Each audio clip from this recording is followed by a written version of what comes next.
আসসালামু আলাইকুম আমার প্রিয় বন্ধুরা। চলে আসলাম আরেকটি নতুন ভিডিও নিয়ে। আর যে ভিডিওর টপিক হলো যে দুনিয়ার ভিতরে মানুষ বহুত ধনী, আরবপতি, করোড়পতি, উদ্যোগপতি যে মানুষ যাদের তালিকা বহু মানুষ আছে। যেরকম ধরেন আমাদের ইন্ডিয়ার ভিতরেই মুকেশ আম্বানি, যে আম্বানি পরিবার যেটা বহুত ধনী। তাদের কাছে বিলিয়ন, বিলিয়ন ডলার তারা অর্জন করেছে যার মালিকানা তাদের হাতে। তে একটা কথা কি আমরা যে চিন্তা করে দেখেছি দেখেন তো, যত বড় উদ্যোগপতি, যত বড় করোড়পতি, যত বড় যাই কিছু হোক না কেন, সে যখন দুনিয়ার থেকে তার সম্পর্ক কেটে যায়, তার যখন চোখ বন্ধ হয়ে যায়, তার যখন নিঃশ্বাস বন্ধ হয়ে যায়, তখন কিন্তু তার আর কিচ্ছু থাকে না। তার আর কিচ্ছু থাকে না। তার যত ধন সম্পত্তি, যত কিছুই থাকে, কোনো কিছুই তার কাজে আসে না। আর তার আপন মানুষ যারা আছে, তারাই তাদেরকে শ্মশানে নিয়ে যাবে, চিতায় আগুন দিয়ে জ্বালায় দিবে। আর যারা মুসলমান তাদেরকে তার আপনজনেরাই, তার ছেলে, তার ভাই, তার ভাতিজা, তার বাগনা, তার নিজের মানুষ, তারাই তাকে কী করবে জানেন? কবর করে সেই গর্তের ভিতরে নিজের আপন মানুষ যারা, তারাই কিন্তু রেখে আসবে।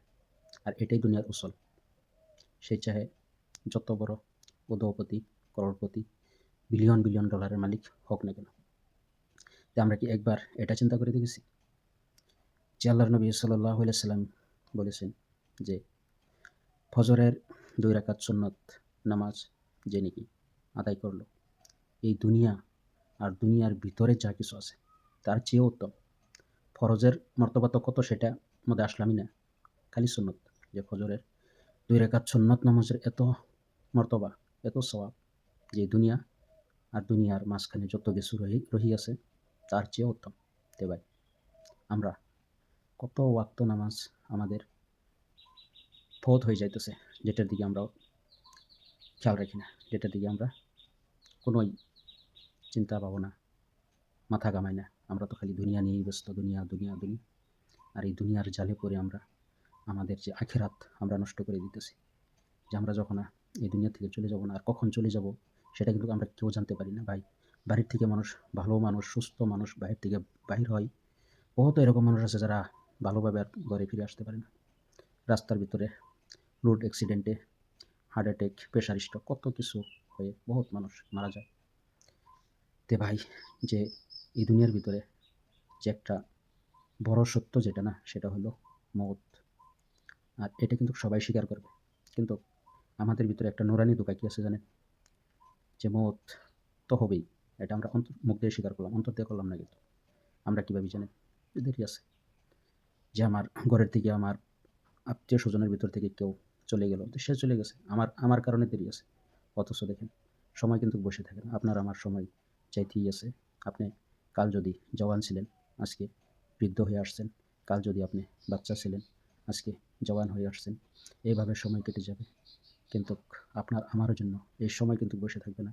আর আমাদের যেটা হায়াত আল্লাহ তাআলা নির্ধারিত করে দিয়েছে, সেই হায়াত ফুরানোর সাথে সাথে মালিকুল মউত আজরাইল আলাইহিস সালাম কিন্তু আমার আপনার ঘাড়ের কাছে এসে সেকেন্ডের মধ্যে আমাকে আপনাকে এই দুনিয়া থেকে নিয়ে যাবে। আর তখন একটা মুহূর্তও কাউকে দেওয়া হবে না যে সে ২ রাকাত নামাজ পড়ুক বা ভালো একটা কাজ করুক, কাউকে ভালো ২ টা নসিহত করুক, কিছু টাকা পয়সা, সম্পত্তি দান সদকা করুক, খয়রাত করুক। কিন্তু সেই সুযোগ, সেই সময় কিন্তু মালিকুল মউত আপনাকে আমাকে কাউকে দেবে না ভাই।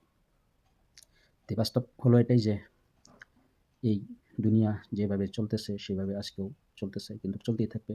একদিন দুনিয়া আরও শেষ হবে, যেদিন কিয়ামত হবে। কিন্তু তার আগে আমরা কিন্তু একদিন ছিলাম না, আরেকদিন কিন্তু থাকবো না। তে গুরুত্বপূর্ণ ব্যাপার যেটা কি জানেন? আমার আপনার কিমতি সময় যে কেটে যাইতেছে, আমাদের হায়াতি জিন্দেগির থেকে যে দিন কমে যাইতেছে, আমাদের আয়ু কমে যাইতেছে। তো সেটার দিকে আমরা যদি একটু গৌরব ফিকির করি, চিন্তা ফিকির করি, তাহলে কিন্তু আমাদের দুনিয়ার সাথে সাথে আখেরাতও কল্যাণময় হবে। আর এখন রমজান মাস অতি নিকটবর্তী। যে রমজান মাসের খবর আল্লাহর নবী সাল্লাল্লাহু আলাইহি সাল্লাম সাহাবাদেরকে ২-৩ মাস আগের থেকেই তাদেরকে দিতে থাকতেন। রমজানের জন্য তৈয়ারি হও। আল্লাহ যেন আমাদের সবাইকে এই রমজান মাস আল্লাহ তাআলা নসিব করে। আর আমরা যেন এই রমজান মাসে বেশি বেশি আমল করে, কোরআন পাকের তিলাওয়াত করে, দান সদকা করে আমরা যেন এই রমজান মাসে বেশি বেশি আমল করতে পারি। আল্লাহ তাআলা যেন আমাদের সবাইকে এই পবিত্র রমজান মাস নসিব করে। আর আমরা যেন সবাই রমজানের জন্য তৈরি হই। আর এই রমজানের খবর আমরা সবাইকে দিব।